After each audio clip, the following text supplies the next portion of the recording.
안녕하세요. 저는 출판사에서 15년차 기획자로 일하며 토끼 같은 8살 아들 하나를 키우고 있는 워킹맘입니다.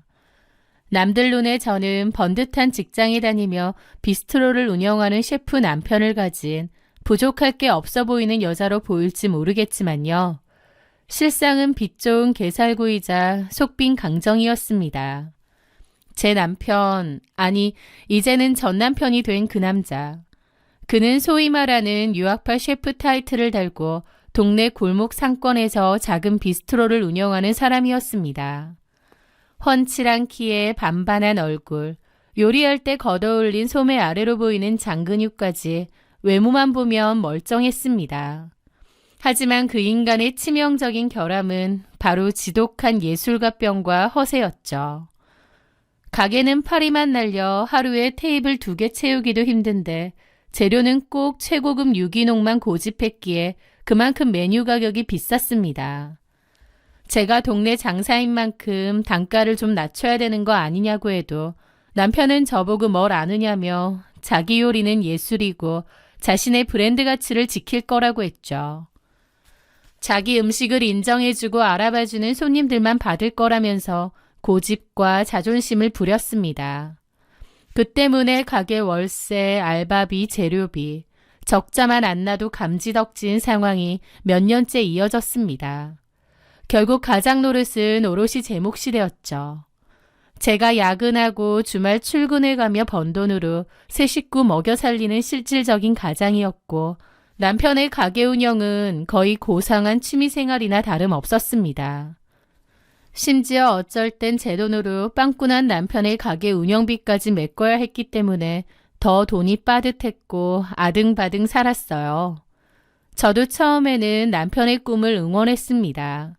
하지만 시간이 흐를수록 밑 빠진 독에 물 붓기라는 말이 떠올랐고 남편은 철딱선이 없고 책임감 없는 더 잘되기 위해 노력하는 것도 없이 현실에 안주하고 그냥 겉멋만 잔뜩 든 그런 허세만 가득한 인간이라는 걸 깨닫게 되었습니다. 그러다 기어이 사단이 터졌습니다. 전세 만기가 2달 앞으로 다가왔는데 집주인이 주변 시세가 올랐다며 전세금을 5천만 원이나 올려달라고 통보해 온 겁니다. 저희 아이 학교도 그렇고 지금 사는 곳이 너무 마음에 들었거든요. 그래서 좀 더 계약 연장을 해서라도 살고 싶었는데 전세금이 갑자기 올라도 너무 올랐던 거죠. 이미 남편 가게 때문에 당겨 쓴 대출에 전세 대출도 남아있었기에 은행에서 더 빌리기도 힘들었습니다. 그리고 친정이나 시댁에 손을 벌리는 것도 녹록치 않았습니다. 이사를 가는 것도 큰일이고 아이 학교 문제도 있었기에 어떻게 해야 할까 좀 무리해서라도 대출을 어떻게든 더 받아서 전세 연장을 해야 되나 아니면 차라리 이사를 가야 되나 머리를 싸매고 끙끙 앓고 있는데 정작 남편이라는 인간은 천하태평이었습니다. 어떻게든 되겠지. 정 안 되면 다른 데로 이사 가자. 이 근방 집값들이 다 너무 올랐어. 우리 전세금으로는 이 동네 안으로 이사 가긴 힘들 거야. 그럼 좀 떨어진 데 가면 되지. 성준이 학교는 어쩌고. 내 성적인 애라서 적응하기 힘든데 지금 학교는 그래도 친구들 있어서 적응했잖아. 근데 또 전학 가면. 그럼 좀 멀리서 집 구하고 자기가 성준이 학교 갈 때마다 태워다 줘. 나 여기서 직장까지 1시간 거린 거 까먹었어? 근데 어떻게 애를 그 이른 시간에 데려다 줘? 그리고 올 때는 어떻게 하려고? 당신이 할 거야? 나도 일찍 나가는 거 알잖아. 시장도 가야 되고. 그럼 뭐 어쩌자는 거야? 뭐 어떻게든 되겠지. 모르겠어. 우리 나래씨가 알아서 잘하지 않겠어? 늘 그래왔듯. 하면서 능글맞게 웃는데 속에서 천불이 올라오는 겁니다. 남편은 늘 이런 식이었습니다. 제가 어떻게든 다 해결하지 않느냐고 저한테만 다 밀어놓고 본인은 나 몰라라 하는 거죠. 결혼 생활 내내 이랬습니다. 그런 남편에게 질릴 대로 질렸고 복장이 터질 것 같을 때도 하루 이틀이 아니었죠. 돈을 잘 벌어오는 것도 아니고 가정에 충실한 사람도 아니었고 그렇다고 하나밖에 없는 아들을 애지중지하는 사람도 아니었습니다. 가족보다는 지가 먼저이고 우선이어야 하는 그런 인간이었죠. 가끔은 내가 저 인간을 왜 참아줘야 되나, 왜 이러고 살아야 되나, 이혼을 안 해야 될 이유가 뭘까 싶기까지 하더라고요. 하지만 아이도 어리고 어쨌든 대놓고 드러난 큰 문제까진 아니었기에 그냥 저냥 참고 살았습니다. 그런데 얼마 뒤 남편의 행동에 정말 꼭지가 돌더군요. 퇴근하고 아파트 주차장에 들어서는데 남편이 평소에 타고 다니던 국산 준준형차 대신 번쩍거리는 새로 뽑은 SUV에서 내리는 겁니다. 이게 뭐냐고 하니 원래 있던 차는 중고차로 처분하고 차를 바꿨다는 거예요. 저는 제 눈을 의심했습니다. 지금 전세금 5천이 없어서 이사 가네 마네 하고 있는데 차를 바꿨다니요. 저한테 한마디 상의도 없이요. 피가 거꾸로 솟는다는 게 이런 느낌일까 싶더라고요. 나한테 말 한마디 없이 차를 바꿨다고? 지금 집주인이 전세금 올려달라고 해서 나는 골머리가 썩을 지경인데 돈이 어디 있어서 차를 바꿔? 제가 어리 빠져서 물었는데 남편은 오히려 인상을 찌푸리며 그러는 겁니다. 내 능력으로 샀어. 무슨 능력? 가게 월세도 밀리는 주제에 무슨 능력? 이 돈 어디서 났어? 설마 사채 같은 거 썼어? 야, 너 돈 좀 번다고 사람 무시하지 마라. 나 이번에 꽤 큰 식품회사랑 밀키트 협업하기로 계약했어. 거기서 계약금 땡겨받은 거야. 그리고 셰프가 가오가 있지. 언제까지 그 오래된 똥차 타고 미팅 다니냐? 이건 사치가 아니라 투자라고, 투자. 물론 나중에 보니 그런 계약도 없었고 거짓말이었긴 했지만 어쨌든 그런 계약금이 있으면 당연히 전세금 내는데 보태야 되는 거 아닌가요? 그런데 저한테 말 한마디 없이 신차를 사는데 써버렸다는 거예요. 결혼 생활 9년을 참고 살았지만 그 순간 정남이가 뚝 떨어지더라고요. 정 떨어지면 끝이라고 하는데 그 순간이 딱 그랬습니다. 마음속에서 그나마 버티고 있던 무언가가 와르르 무너져 내리는 기분이 들었거든요. 저는 그 일로 이미 이혼을 좀 진지하게 생각했던 것 같습니다. 아빠의 역할도 남편의 역할도 가장의 역할도 그 어떤 것도 못하는 무능하면서 허세 넘치고 책임감 없는 남편. 내가 막말로 저 인간 부모도 아닌데 왜 참고 살아야 될까? 왜 저 인간 뒤치다꺼리를 하고 살아야 될까 싶더라고요. 그래서 제 딴에는 혼자 이혼에 관해서 찾아도 보고 혼자 고민도 했습니다. 하지만 그 와중에 아이가 계속 걸렸고 이혼하는 게 맞는지 아닌지 스스로 생각을 많이 해봐야겠더라고요. 후회가 없으려면요. 그런데 우는 아이 뺨 때리는 것도 아니고 저한테 그맘때 공교롭게도 놀라운 일이 생겼습니다. 제가 그동안 고민만 하던 이혼이라는 결정에 불을 확 지펴준 결정적인 사건이 생겼던 거죠. 어느 날 제 핸드폰으로 낯선 번호의 전화가 걸려왔습니다. 목소리는 40대 중후반 정도 되는 여자였어요. 누구세요? 신동진 씨 아내분 되시죠? 그런데요. 신동진 씨에 대해서 긴히 할 얘기가 좀 있는데 만나 뵐 수 있을까요? 대뜸 모르는 번호로 전화해서는 제 남편에 관해서 할 얘기가 있다는 겁니다. 무슨 용건인진 몰라도 결코 좋은 일이 아니라는 건 알겠더군요. 통화로 못하냐니까 만나서 할 말이라기에 알겠다고 하고 퇴근 후에 만나게 되었습니다. 먼저 와서 기다리고 있으니 한 여자가 다가오더라고요. 목소리에서 예상했듯 40대 중후반 혹은 50대 초반까지도 보이는 그런 여자였죠. 안녕하세요. 아, 네. 전화 주신 분인가요? 네. 좀 앉아도 될까요? 앉으세요. 저는 경계를 하며 그 여자를 봤죠. 그 여자는 화장도 짓고 나름 꾸미고 저를 찾아왔더라고요. 손에는 금반지, 손목에는 두꺼운 금팔찌까지 하고요. 좀 투박한 일을 하는지 손마디가 엄청 굵었습니다. 저희 남편에 대해서 할 말이 있으시다고. 근데 누구신지. 갑작스럽게 전화해서 미안합니다. 제 이름은 박소영이에요. 묘하게 얼굴이 낯이 익다 싶었는데 그 여자가 먼저 말하더군요. 신동진 씨 가게 근처에 있는 돼지갈비집 사장이에요. 와보셨을 수도 있는데.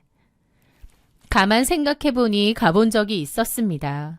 남편이 맛집이라고 했거든요. 아, 가본 적 있어요. 거기 사장님이시라고요? 예.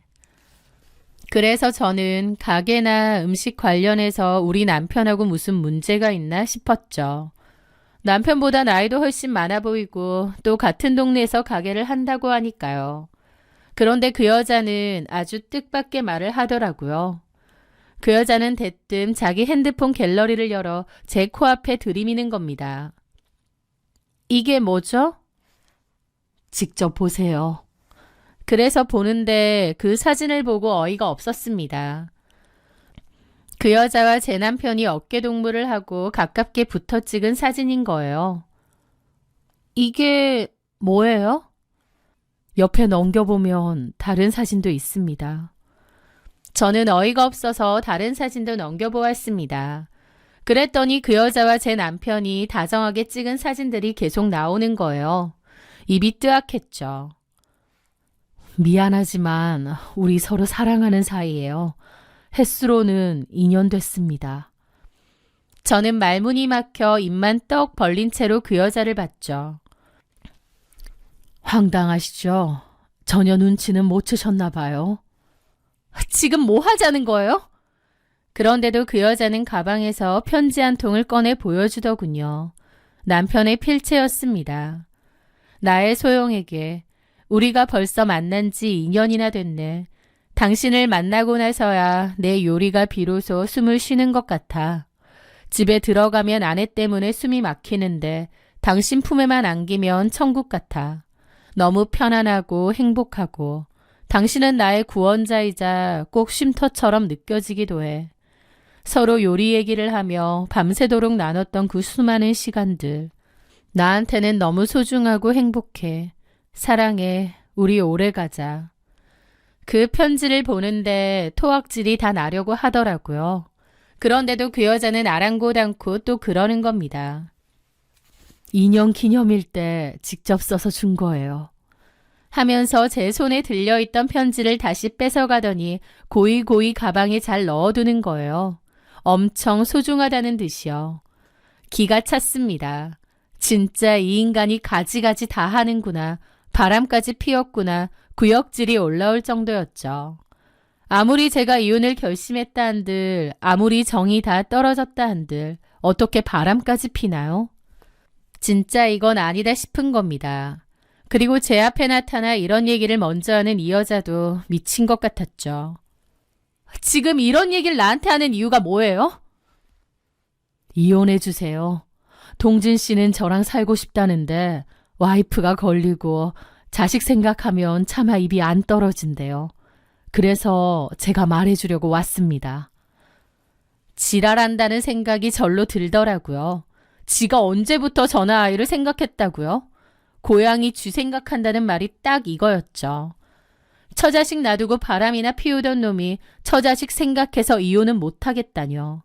진짜 개소리도 이런 개소리가 있을까요? 제가 부들부들 떨며 그 여자에게 상간녀 소송을 하겠다고, 당신들 사회적으로 매장시키겠다고 으름장을 놓았습니다. 그런데 그 여자는 전혀 주눅들지 않고 뜻밖의 제안을 하는 거예요.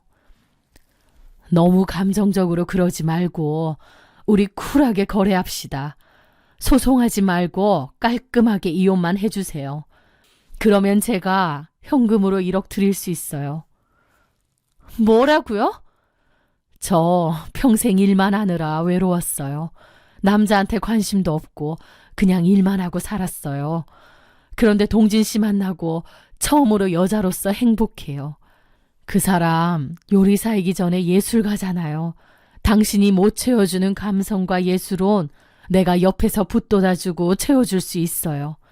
내가 갖고 있는 현금 재산 많지는 않아도 나 그 돈 아깝지 않아요. 그 사람만 있으면 돼요. 저는 진짜 욕지거리가 나오더라고요. 아줌마, 나이도 적지 않으면서 정신 차리세요. 사랑 같은 소리 하네. 처자식 놔두고 바람피는 그런 인간이 사랑. 웃기지 말라 그래요. 아줌마도 똑같아요. 미친 소리 작작해요. 동네 장사한다고 했죠? 둘 다 내가 아주 생매장 시켜줄 거야. 어디 두고 봐. 저는 화를 내고 그 자리를 박차고 나왔습니다.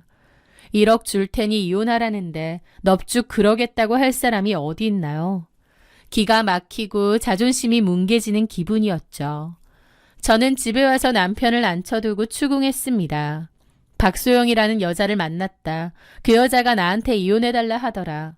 그 여자랑 2년이나 만나고 다녔냐 쉬지도 않고 다다다 따져댔죠.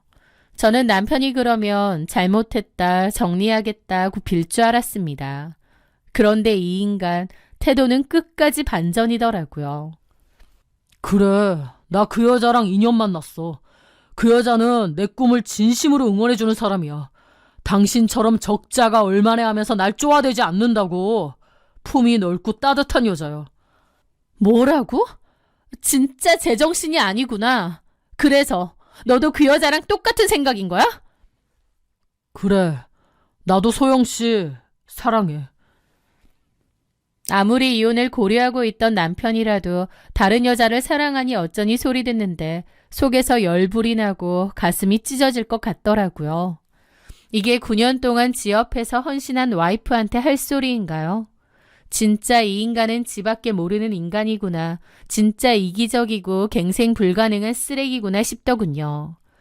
더 떨어질 정남이도 없다고 생각했는데 진짜 그나마도 남아있던 정남이가 아예 없을 만큼 다 사라졌죠. 저는 당장이라도 이혼하고 싶었습니다. 지보다 8살 많은 남들이 보면 큰 누나나 작은 이모까지로도 보이는 그 여자가 좋다는 남편도 징그럽고 돈 줄 테니 내 남편 내놓으라는 그 여자도 정상이 아닌 것 같았죠. 그렇게 며칠을 냉전으로 보내며 이혼에 대해서 어떻게 해야 하나 고민하고 있었습니다. 생각은 당연히 이혼이지만 또 그것들 원하는 대로 순순히 해주긴 싫더라고요. 일단 상간소송부터 해야 되나 어째야 되나 그렇게 고민하다가 변호사 상담을 잡았던 그 시점에 박소영에게 다시 연락이 왔습니다. 목소리는 저번보다 훨씬 더 절박해져 있더라고요. 사모님, 저 동진 씨 없으면 못 삽니다. 1억 5천 드릴게요. 이거 제가 가진 현금 전 재산입니다. 제발 동진 씨 놔주세요. 저 그 사람 없으면 못 살아요. 다시 저한테 돈 타령을 하며 남편하고 이혼해달라는데 개소리 말라고 딱 거절했던 처음과는 달리 마음가짐이 달랐습니다. 어차피 외도와 별개로 남편이란 작자한테 만정이 다 떨어져서 이혼하고 싶었는데 돈까지 준다? 그냥 받아야겠더군요. 저 껍데기 같은 남편놈 그냥 치워버릴 바에야 돈이라도 받고 넘겨야 제가 덜 억울하다 싶었던 거죠. 하지만 저는 그 제안을 바로 받아들이지 않았습니다. 저는 차갑게 식은 눈으로 그녀를 내려다보며 말했죠. 1억 5천? 그걸로 내 10년 세월이랑 내 아들 아빠 없는 애 만드는 값 치르라고요? 어림없죠. 사모님, 2억 주세요. 그러면 눈앞에서 이혼 도장 찍어드릴게요. 그 여자 눈이 커지더라고요. 2억 현금으로 딱 꽂아주면 그 인간 깨끗하게 당신한테 넘길게요. 합의 이혼 도장 찍어준다고요. 싫으면 말고. 난 그냥 소송 걸어서 둘 다 망신 주는 게 더 낫고. 제 말에 그 여자는 뭔가 생각하더니 결심한 듯 입술을 깨물더군요. 알겠어요, 2억. 어떻게든 맞춰볼게요.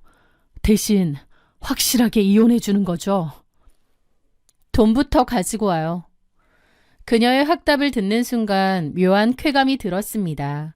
남편을 뺏기는 게 아니라 아주 비싼 값에 처분하는 기분이었으니까요. 그리고 얼마 뒤 그 여자는 2억을 준비했다고 연락이 왔고 저희는 변호사 사무실로 가서 변호사 보는 앞에서 그 돈 주고받고 이혼 서류 도장도 찍었습니다. 남편은 빚 탕감받은 노예처럼 홀가분해 보이기까지 하더라고요. 저는 위자료 2억은 받지만 양육비는 별도 지급이라고 했습니다. 그리고 면접 교섭권 외에는 일정 연락하지 않는다는 조건도 걸었죠. 그렇게 상간녀가 보는 앞에서 남편과 저의 결혼 생활은 끝이 났습니다. 이혼 후 저는 그 돈을 보태 전세로 살던 아파트를 아예 매입했습니다.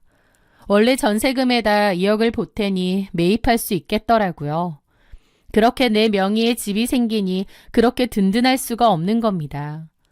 사실 그동안 어차피 남편 수입은 거의 없었고 제 돈만 까먹는 마이너스 존재였잖아요. 그래서 오히려 남편하고 이혼하니 경제적 타격은커녕 훨씬 낫더라고요. 이혼하고 나서 어찌나 홀가분한지 이 좋은 걸 싶을 정도였습니다. 그렇게 6개월 정도 평화롭게 지났을 무렵이었습니다. 주말에 마트에 장을 보러 갔는데 우연히 전 남편을 목격했습니다. 그런데 카트를 밀고 가는 그의 옆에는 놀랍게도 박수영이 아니라 다른 여자가 있는 거예요. 딱 봐도 20대 중후반 정도의 젊은 여자였죠. 남편은 그 옆에서 허세를 부리며 와인을 고르고 있고요. 저 여자는 뭐지? 박수영은? 좀 황당하더라고요. 그러다가 얼마 뒤 아이 면접 교섭권 문제로 전 남편과 통화할 때 슬쩍 떠봤습니다. 근데 나 얼마 전 마트에서 당신 봤는데 옆에 있던 여자 누구야? 아니, 그건 또 언제 봤대? 너 박소영 씨랑 재혼 안 했니? 그래, 안 했다, 왜? 2억이나 바쳐가며 내 남편 달라고 했는데 정작 재혼은 안 했다니? 어리둥절하더라고요. 헤어진 거야? 그러자 수화기 너머로 들려오는 전 남편의 대답이 정말 걸작이었습니다. 뻔뻔함을 넘어 소름이 돋더라고요. 내가 너한테 이런 말을 왜 하나 모르겠지만 톡 까놓고 내가 그 여자랑 재혼을 왜 하냐? 뭐라고? 나 너랑 이혼하고 자유의 몸이 됐는데 가만 생각해보니 그 늙고 뚱뚱한 아줌마랑 내가 뭐하러 재혼까지 해. 톡 까놓고 요즘 돌싱은 흠도 아닌데 내가 능력이 없냐 외모가 딸리냐. 셰프 타이틀 달고 나가면 얼마든지 젊고 예쁜 애들 줄을 서는데 내가 굳이 그 쭈구렁 방탱이랑 푹 퍼진 아줌마랑 살아? 심지어 갖고 있던 돈도 다 너한테 주고 이제 갖고 있는 건 고기 냄새 진동하는 가게랑 오래된 빌라밖에 없는데. 와, 그 얘기를 듣는데 이 인간 진짜 사람이 아니구나 싶었습니다. 저도 당연히 박수영이 괘씸하지만 그래도 이건 아니잖아요. 박수영이 전 재산 털어서 이혼해달라고 했는데 정작 제 남편은 이혼하자마자 생각이 완전 바뀐 겁니다. 저는 전 남편과의 통화 후에 통화 녹음 내용을 잘 저장해 두었습니다. 제 폰은 자동 통화 녹음이 되는데 이 통화 녹음이 언젠가 쓸모가 있을 것 같았거든요. 그리고 제 예상은 빗나가지 않았죠. 얼마 뒤 박수영이 저한테 전화가 와서 좀 보자고 했거든요. 왜 보자고 하니까 저한테 할 말이 있다고 저희 회사 앞에서 기다리니 좀 보잡니다. 이미 더 볼 것도 없는 사이에 왜 보자고 하나 어이가 없었지만 뭔가 제가 만나줘야 될 것 같더군요. 그렇게 그 여자와 전에 만났던 그 카페에서 다시 만났습니다.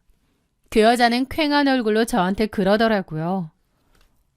좀 너무한 거 아니에요? 네? 2억이나 받아먹고 이혼했으면 그만이지. 왜 자꾸 애 핑계대면서 남의 남자 꼬드겨요? 이거 완전 사기꾼 아니야. 라는데 어이가 없었죠. 저는 침착하게 물었습니다. 이봐요, 박소영 씨. 무슨 헛소리예요? 그 인간 애버려 한 달에 한 번 연락하고 그것도 밖에서 애만 보여주고 바로 헤어지는데 나 그 인간 꼴도 보기 싫거든? 거짓말 마. 동진 씨가 그랬어. 당신이 자꾸 애 핑계대면서 집으로 오라고 한다고. 당신한테 시달리느라 힘들대. 당신 때문에 맨날 연락도 안 되고. 그 말을 듣고 알겠더라고요. 이 남편놈이 젊은 여자애 만나고 다니면서 끝까지 제 핑계와 아이 핑계를 댄 겁니다. 이혼까지 한마당에 진짜 이것들이 나한테 쌍으로 날리네 싶어서 이가 갈리더라고요. 하지만 저는 열받은 걸 누르고 헛웃음을 지으며 주머니에서 핸드폰을 꺼냈습니다. 박소영 씨, 당신이 2억이나 주고 산 그 남자, 물론 AS는 안 되는데 현실 파악은 좀 하셔야겠네요. 이거나 똑바로 들어요. 저는 볼륨을 최대로 높이고 며칠 전 녹음했던 파일을 그 자리에서 틀어줬습니다. 나 너랑 이혼하고 자유의 몸이 됐는데 가만 생각해보니 그 늙고 뚱뚱한 아줌마랑 내가 뭐하러 재혼까지 해. 톡 까놓고 요즘 돌싱은 흠도 아닌데 내가 능력이 없냐 외모가 딸리냐. 셰프 타이틀 달고 나가면 얼마든지 젊고 예쁜 여자들 줄을 서는데 내가 굳이 그 쭈구렁방탱이랑 푹 퍼진 아줌마랑 살아? 심지어 갖고 있던 돈도 다 너한테 주고 이제 갖고 있는 건 고기 냄새 진동하는 가게랑 오래된 빌라밖에 없는데. 녹음이 흘러나오는 동안 박소영의 얼굴은 백지장처럼 하얗게 질려버렸습니다. 입술을 파르르 떨며 현실을 부정하더군요. 이게 진짜 신동진이라고? 목소리 들으면 몰라요? 어떤 젊은 여자애랑 다니는 거 우연히 보고 박소영 씨랑 재혼 안 했냐 내가 물어봤어. 그랬더니 이렇게 말하대. 대충 들어보니 가게에서 일하는 여자애라던데 아예 몰랐나 보지? 저는 넋이 나간 박소영에게 확인 사살을 날렸습니다. 이제 알겠어요. 책임감 없고 허세만 쩐 애새끼인 거 이제 알겠냐고. 나는 당신이 원하는 대로 해줬어. 이제 당신이 알아서 해. 다시는 내 회사 앞으로 찾아오거나 나한테 나오라니 많이 이딴 소리 하지 마. 나는 당신이랑 신동진 생각만 해도 치가 떨리는 인간이야. 박소영은 제 말은 들리지도 않는 것 같았습니다. 눈동자가 심하게 흔들리더니 이내 살기로 번들거리더라고요. 이 개같은 새끼가 내 돈 2억을 받아 처먹고 어린 년이랑 놀아나? 그 여자는 마치 짐승이 울부짖는 듯한 괴성을 지르며 뛰쳐나갔습니다. 눈빛이 이미 이성을 잃은 사람의 것이었죠. 뭔가 큰일이라도 나려나 싶었습니다. 그래서 저도 일단 택시를 잡아타고 그녀의 뒤를 조용히 쫓았습니다. 그렇게 한 발 늦게 남편의 가게 근처에 도착하니 가게 앞은 이미 웅성거리는 사람들이 가득하더라고요. 안을 보니 그야말로 아비규환 생지옥이었죠. 박수영이 힘이 어찌나 좋은지 그 무거운 원목 테이블들을 다 엎어버리고 의자를 집어던져 가게를 쑥대밭으로 만들어 놓은 겁니다. 바닥에는 전 남편이 그토록 아끼던 이탈리아산 접시들이 산산조각 나 뒹굴고 있었고 식자재들도 지지겨져 있었죠. 게다가 신동진과 만나는 것 같은 그 20대 알바생은 머리끄덩이 다 뜯긴 채로 울면서 시겁하며 밖으로 도망 나오더라고요. 전 남편은 폭주하는 박수영을 말리려고 하는데 어림도 없었습니다. 전 남편은 구경하는 사람들에게 경찰 신고해달라고 외치더라고요. 그런데 그 말을 들은 박수영이 더 눈이 돌아서는 주방 안으로 달려 들어가서 후라이팬을 들고 나오는 거예요. 그러면서 남편 머리통을 향해 갈기려고 했고 남편은 질겁하며 도망가더라고요. 야, 이 사기꾼 새끼야. 내가 너한테 쓴 돈이 얼만데. 전 재산 털어서 이혼시켰더니 어린 년이랑 놀아나? 내 돈 내놔. 내 2억 내놓으라고. 전 남편은 셰프의 가오고 뭐고 다 내팽개치고 웍을 요리조리 피하며 찌질하게 소리치더군요. 야, 너 미쳤어? 진정하고 말로 해. 너 같으면 진정하게 생겼냐? 누가 돈 주랬어? 네가 좋다고 준 거 아니야. 그리고 내가 너랑 언제 결혼 안 됐어? 그냥 사랑한다고만 했지. 아, 솔직히 양심 있어봐라. 누가 식당 아줌마 아니랄까봐 어디서 이렇게 무식하게 행패야. 뭐? 이 개만도 못한 놈이? 전 남편의 그 파렴치한 본심이 터져나오자 박소영은 충격과 분노로 눈이 뒤집혔습니다. 그녀는 진열되어 있던 와인병을 집어던지며 달려들었고 전 남편은 꽥꽥 비명을 지르며 카운터 밑으로 기어들어갔습니다. 그 와중에 누가 신고를 하긴 했는지 경찰차가 사이렌을 울리며 출동했죠. 경찰관 서너 명이 달려들어 발광하는 박소영을 겨우 제압했고 전 남편은 그 와중에 박소영한테 쳐맞았는지 말도 아닌 꼴이 되어 나오더라고요. 이 사건은 동네방네 소문이 쫙 퍼졌고 그 두 사람의 관계에 대해서도 소문이 다 돌았습니다. 둘이 애초에 불륜 관계였는데 전 남편이 또 불륜과 배신을 저질렀다는 일로요. 그 소문이 너무 거세서 가뜩이나 장사 안 되던 남편 가게는 그대로 문을 닫았고 박소영네 가게도 임시 휴업 간판이 걸렸습니다. 언제 열지 기약도 없는 것 같더라고요. 상간녀가 전 재산을 털어 거금 주고 사간 쓰레기 남편. 서로 사랑하네 어쩌네 할 땐 언제고 막상 이혼해서 보내주니 서로 원수지간이 되어 죽이네 살리네 사이좋게 파멸하더라고요. 위자료 2억 챙겨서 내 집 마련하고 쓰레기 분리수거까지 완벽하게 끝낸 제가 진정한 인생의 승자가 아닌가 싶습니다. 남편이 사라진다고 해서 달라질 건 없어요. 오히려 오랫동안 받아왔던 스트레스가 사라진 기분입니다. 그것들은 알아서 잘 자멸했으니 저는 속 시원하게 다 털어버리고 홀가분하게 살아가겠습니다. 제 사연 들어주셔서 감사합니다.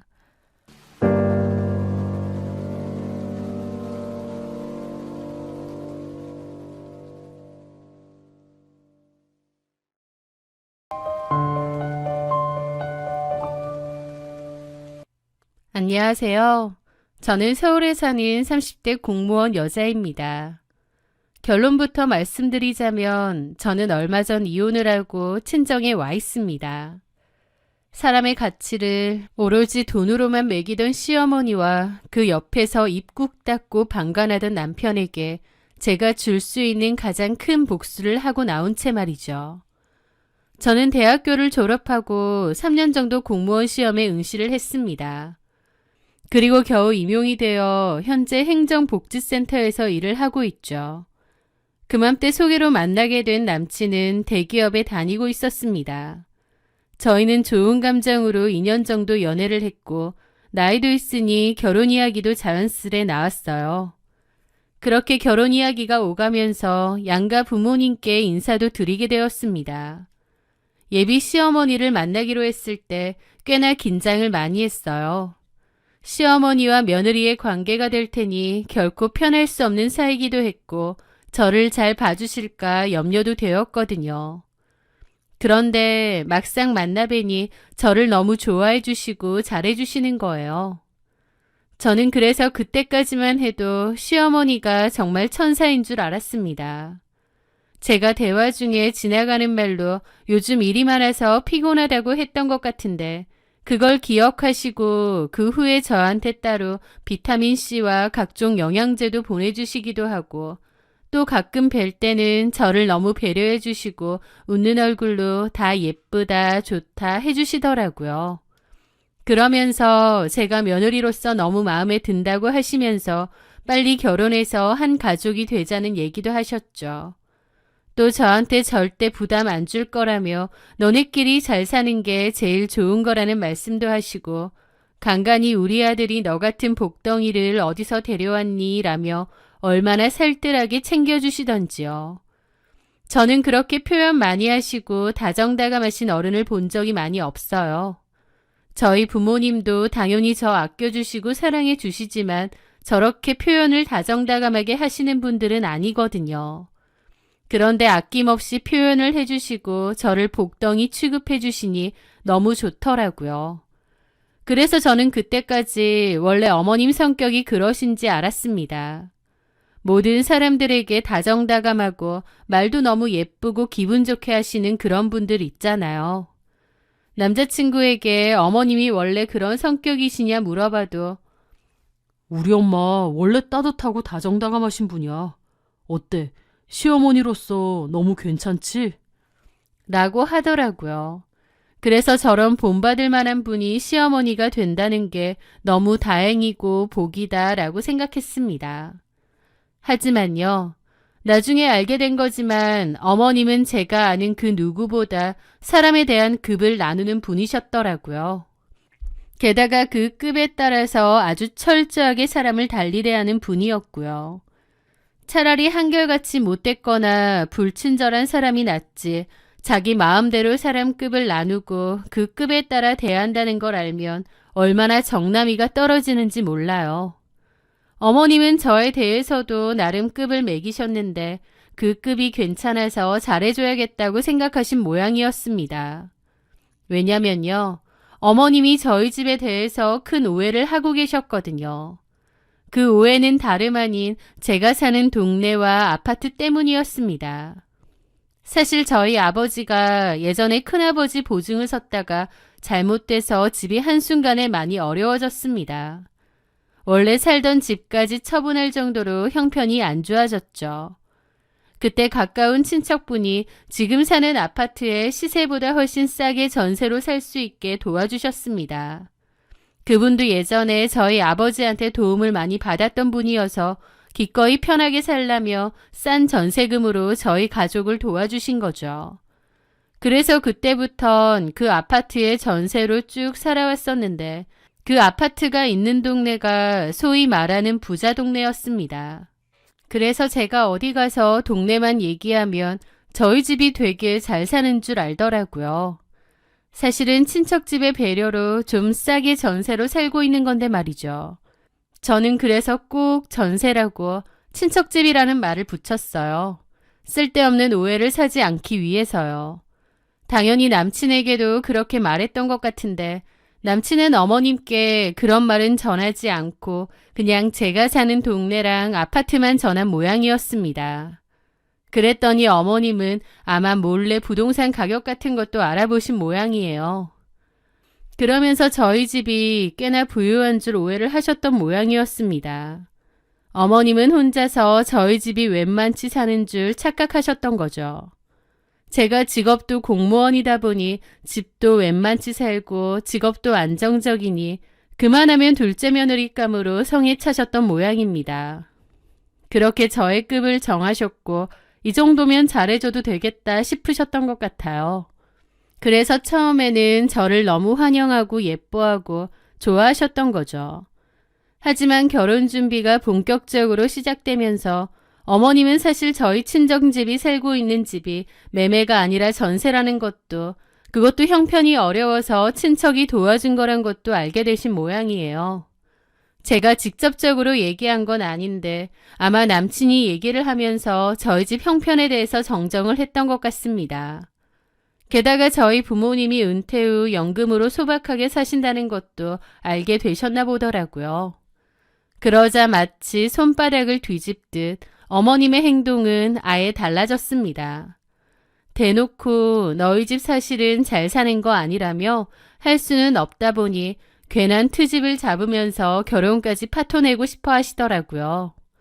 저랑 결혼 준비 중인데도 남친에게 다른 선자리에 나가볼 생각은 없느냐고 회유하기도 하고요. 저는 갑자기 달라져 버린 어머님의 행동이 당황스러웠고 처음엔 내가 무슨 실수를 했나 싶기도 했습니다. 나중에서야 어머님의 본심을 알게 되었지만요. 하여튼 어머님은 은근히 저랑 헤어지길 바라셨던 것 같아요. 친정이 볼품없어서 나중에 괜히 자기 아들에게 기댈까봐 걱정이다 하시면서요.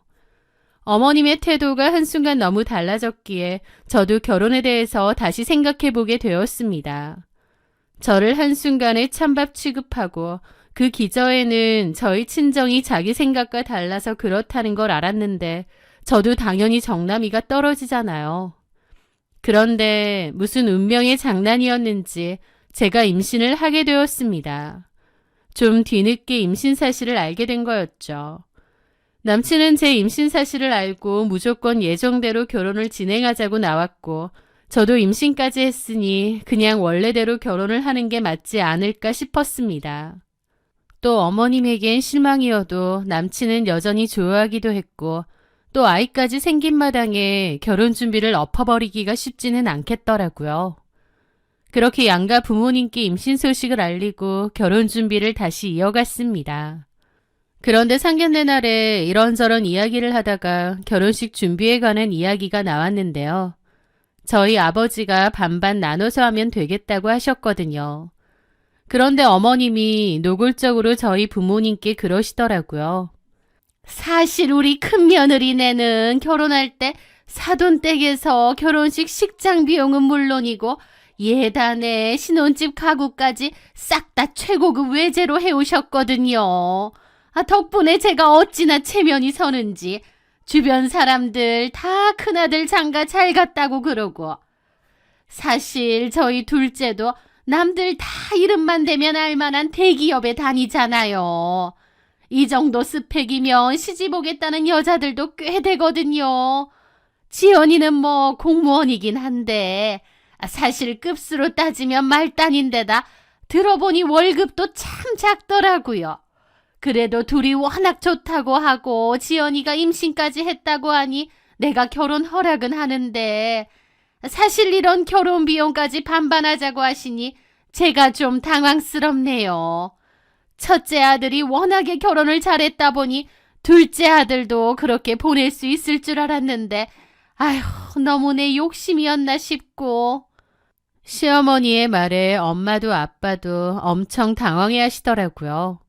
평소 누구 앞에서도 고개를 숙이지 않는 꿋꿋한 분이셨는데 딸이 혹시라도 시집가서 미움받을까봐 무슨 말씀인지 알겠다. 저희 쪽에서 결혼식 비용은 내겠다고 말을 바꾸셨습니다. 사실 저도 너무 죄송했어요. 임신만 아니면 그냥 업고 싶기도 했는데 뱃속의 아이도 그렇고 너무 결혼 진행도 많이 돼서 엎을 용기가 없었던 거죠. 그렇게 저희 부모님은 노후자금으로 모아둔 적금까지 깨서 예당과 식대를 겨우 맞춰주셨습니다. 하지만 저희 집에서 그렇게 한다 한들 어머님은 이미 저를 탐탁치 않게 생각하셨어요. 처음에는 저를 아가라고 다정하게 부르셨지만 막상 결혼하니 얘, 너라고 부르며 툭툭 거리시더라고요. 사실 저희 동서인 형님네는 지역에서 알아주는 유지 집안의 재산도 상당했습니다. 정확히 무슨 일을 하시는진 모르겠는데 금융업을 하신다는 정도만 알고 있어요. 금 나누는 저희 어머님에게 부자 형님은 며느리가 아니라 귀히 모셔야 할 상정 같은 존재기도 했죠. 당연히 저랑 비교도 많이 하게 됐고요. 그러다가 결혼 후 첫 명절이었습니다. 저희 부모님이 사돈어른들 가져다 드리라고 홍삼과 건강식품을 보내셨는데요. 어머님은 보는 둥 마는 둥 고맙다는 말 한마디 없이 뜯지도 않고 방치하시더라고요. 반면 형님이 들고 오신 선물 세트는 뭘 이런 걸 보내셨냐고 야단법석을 떨었고요. 그뿐만이 아니었습니다. 저는 부른 배를 안고도 산더미 같은 전을 부치고 있었는데 형님은 잠깐 어디 나갔다가 다시 들어오셨거든요. 그렇게 같이 일을 하려는데 어머님이 질겁하며 형님을 말리시더라고요. 아유, 너는 하지 말고 쉬어라. 사돈댁에서 금이야 오기야 귀하게 커서 이런 거 할 수나 있겠니? 피곤할 텐데 방에 들어가서 좀 쉬어. 그 말에 형님은 방으로 들어갔고 어머님은 싸늘하게 저를 보시더라고요. 너 아직 그거밖에 못했니? 얼른 점 마저 붙이고 다하면 설거지랑 가스레인지 기름때 좀 닦아라. 어머니, 저 너무 무리해서 배가 너무 땡기는데 조금만 쉬고 하면 안 될까요? 제 말이 끝나기도 전에 어머님은 못 들은 것을 듣기라도 한 양 입이 떡 벌어지더라고요. 네가 뭘 했다고 쉬어. 쉬면 언제 다 할 건데. 아유, 됐다. 나와라 그냥. 내가 눈치 보여서 시키겠니? 나와 그냥. 아니요 어머니. 제가 할게요. 아휴, 내가 며느리 눈치를 다 봐야 되고 너 결혼해서 첫 명절부터 이렇게 꾀부리는 거 아니다. 그러면서 나가시면서 그러는 겁니다. 친정에 돈이 없으면 염치라도 있든가. 엄청 작은 목소리였지만 분명 그 말을 들었고 너무 기막혀 눈물이 핑 돌았습니다. 하지만 어머님은 아랑곳하지 않더라고요. 그리고 그날 너무 무리를 한 탓인지 갔다 오자마자 몸살이 났습니다. 그런데도 남편은 왜 그렇게 무리를 했느냐, 엄마한테 말하지 그랬냐며 미련하다고 오히려 제 탓을 하더라고요. 뭐라고? 내가 그런 말을 어떻게 해? 그럼 네가 얘기 좀 해주지 그랬어. 나는 네가 그냥 하길래 괜찮은 줄 알았던 거지. 그 말에 너무 기막혀서 눈물까지 나는 겁니다. 그런데 남편은 마지못해 달래주면서 왜 또 울고 그래? 엄마가 네가 더 편해서 그러는 거잖아. 엄마가 원래 형수님은 좀 어려워해. 너도 이런 걸로 너무 난리치지 말고 그냥 좋게 좋게 좀 넘어가자. 라면서 비겁한 방관자로 일관했습니다. 명절날 그 무거운 몸으로 산더미 같은 일을 했다 보니 결국 사달이 나고 말았습니다. 갑자기 배가 쥐어짜듯 아파왔고 결국 병원으로 가게 되었어요. 그리고 유산 판정을 받게 되었습니다. 아이 때문에 결혼한 것도 있는데 아이가 그렇게 허무하게 떠나버리고 나니 너무 힘들고 더 괴롭더라고요. 저는 설에 너무 무리를 해서 그렇다고 생각하는데 어머님은 그 와중에 제 탓을 하시는 겁니다. 아휴, 지연이 쟤는 몸이 그렇게 약해서 어쩌니? 남들 다 하는 임신인데 어째 몸 하나 건사를 못해서 이런 일이 생겨. 옆에 서 있던 남편은 엄마, 지연이 지금 힘든데 그만해. 라는 힘없는 말 한마디가 끝이었습니다. 그리고 저한테 와서 한다는 말이 엄마가 속상해서 하시는 말이니까 그냥 좀 들어줘. 라는 거예요. 저는 그런 어머님과 남편의 태도에 마음이 더 싸늘하게 식어만 가더라고요. 아이를 잃은 슬픔이 채 가시기도 전에 이어진 남편의 행보는 더욱 절망적이었습니다. 저한테는 제대로 된 말도 없이 회사에 사직서를 덜컥 냈거든요. 그전에도 회사가 힘드니 어쩌니 하긴 했는데 그래도 좀 참고 다녀보라며 다독였는데요. 그 후엔 별 얘기가 없어서 마음 잡고 잘 다니는 줄 알았더니 저한테 말도 안 하고 사표를 냈던 겁니다. 저는 어쩌자고 회사를 덜컥 그만둬 버리냐고 했는데 남편 한다는 말이 그나마 뱃속의 애 때문에 참고 다녔는데 아이가 유산된 마당에 더 이상 참고 다니기가 힘들어졌다고 하는 거예요. 그러면서 친구랑 동업해서 외곽 지역의 큰 베이커리 카페 사업을 시작할 거라면서 지금 받는 월급보다 몇 배는 더 많이 벌어올 테니 자기를 믿고 기다리라고 하더라고요. 자신 있다면서요. 남편이 사업을 해왔던 사람도 아닌데 큰 규모로 베이커리 카페를 한다고 하니까 저는 눈앞이 아찔했습니다. 저랑 말 한마디 없이 너무 터무니없이 일을 벌였다는 생각밖에 안 들고요. 그런 걸 나랑 상의도 안 하고 마음대로 정하면 어떡해. 사업이 그렇게 쉬운 줄 알아? 돈은, 사업 자금은 있고? 하지만 남편은 이미 그만두기로 한 걸 뭘 어쩌냐고 이미 이렇게 된 거 자기를 좀 믿어주라고 하더라고요. 결국 남편은 제 의사는 신경도 쓰지 않고 친구랑 사업을 시작했습니다. 큰 소리 탕탕 치며 호기롭게 시작한 사업이었지만 초반에만 반짝 좀 되는가 싶더니 금방 밑바닥을 드러냈습니다. 사업이 잘 안 되니 동업하기로 한 친구와도 맨날 싸우고 일도 잘 안 풀리는가 보더라고요. 카페는 손님도 없고 파리만 날리고요. 그러다가 도저히 안 되겠는지 거금을 주고 전문가한테 카페 컨설팅을 받겠다고 했습니다. 그런데 카페 인테리어도 너무 올드하고 요즘 감성과 맞지 않다고 이런저런 대안을 주긴 줬답니다. 이미 돈 실컷 들여서 만든 카페인데 전체적으로 바꿔야 된다고 했던 거죠. 그 대안대로 하려면 또 내부 공사도 해야 되고 돈은 돈대로 들어야 했습니다. 저는 반대했어요. 그런데 남편은 그 컨설팅이 돈이 얼마짜린데 하라는 대로 해야 된다는 거예요. 남편은 이미 대출을 많이 빌려서 더 이상 대출이 힘든 상태였기에 돈을 어떻게 마련할 거냐 했는데 금융업을 한다는 형님네 아버지가 남편에게 돈을 빌려주기로 했다는 겁니다. 그 소식을 들은 어머님이 그러더라고요. 아휴, 이것 봐라. 역시 우리 큰며느리다. 시동생이 힘들다니까 친정에 말해서 저렇게 큰 돈을 척척 빌려주고 이래서 사람이 잘 들어와야 된다. 저렇게 든든한 처가를 둬야 이렇게 도움도 받는 거고. 그러면서 저를 흘겨보는데 그 말들이 너무 상처가 되고 기분 나쁘더라고요.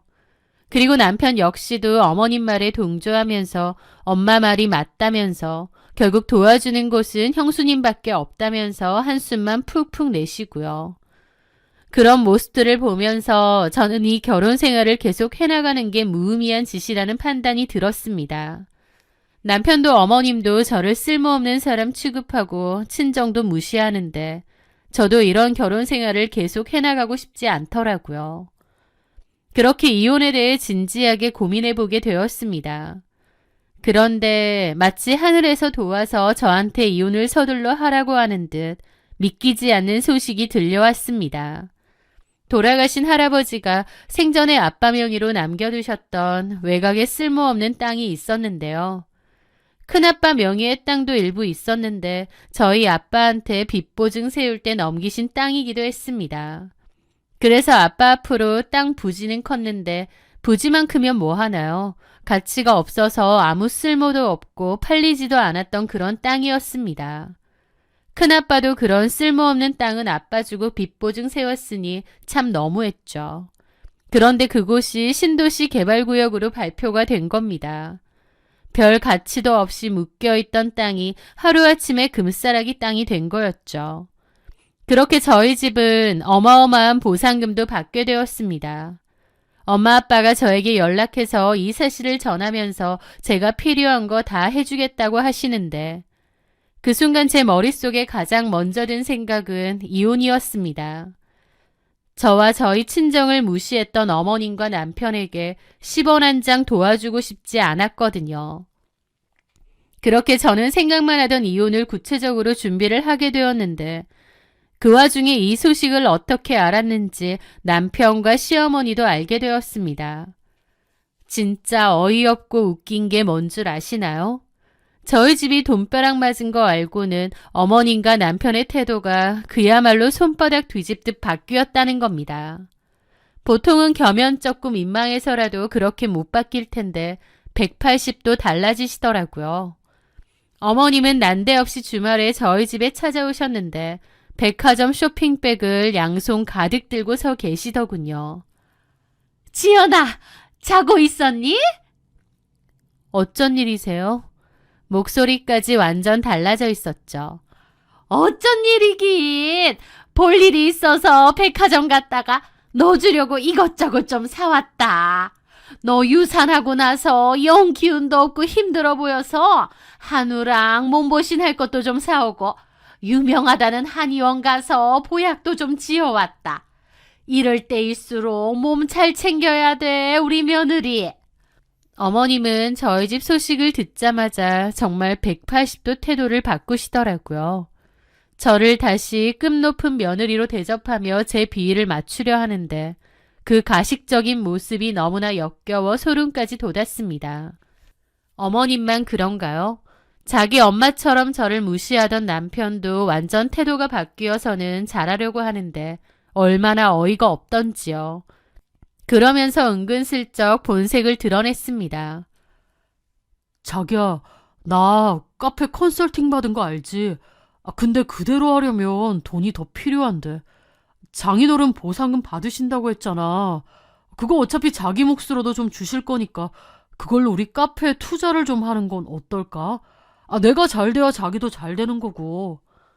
저는 이미 변호사를 만나 이혼을 준비 중이었지만 남편에게 티는 내지 않고 있었습니다. 저는 남편 하는 짓이 너무 얄미워서 오히려 웃으며 그랬죠. 맞아. 당신이 잘 되면 나도 좋은 거지. 나도 당신한테 줄 거 있어. 그러니까 당신도 열심히 해봐. 제 말을 듣고 남편은 형님에게 장인어른이 보상금 받으면 거액을 투자해주기로 했다며 큰 소리를 쳤고 추가로 돈을 더 빌려 무리하게 카페 리모델링을 진행했습니다. 하지만 그 뒤 제가 남편의 손에 쥐어준 것은 이혼 소장과 재산분할 청구 서류였습니다. 남편은 사색이 되더군요.